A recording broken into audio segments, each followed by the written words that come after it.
Today we're fixing this torn earlobe, and as you can see, the bottom of it is bifid. It looks like a little V, and sewing the edges together doesn't work because if you have skin in there, it just won't heal together. So you have to cut out the V, and first of all we give a little local anesthetic, and it stings a little bit, but nowhere near as much as getting your ears pierced.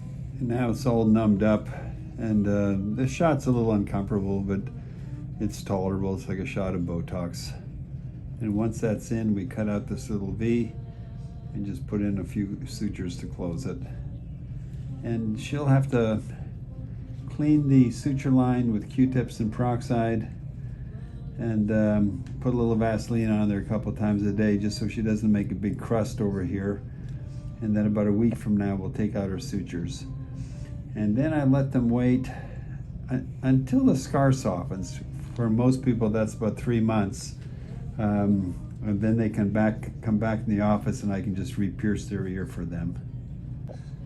Once I have the skin out, it's a raw edge, and I put my first suture down at the bottom of the earlobe just to make sure it's lined up properly.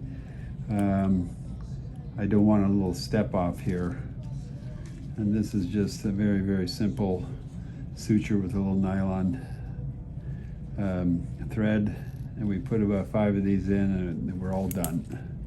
All finished with the repair. We're going to put a little AQUAPHOR on there, just a little greasy stuff, and that just prevents the crusts from forming. And we just discussed it with her that these stitches come out in about a week. She should keep cleaning it with the Q-tips, peroxide, putting the AQUAPHOR on a couple times a day. And when the earlobe softens in about 3 months, she can come back to our office and we'll re-pierce her ear.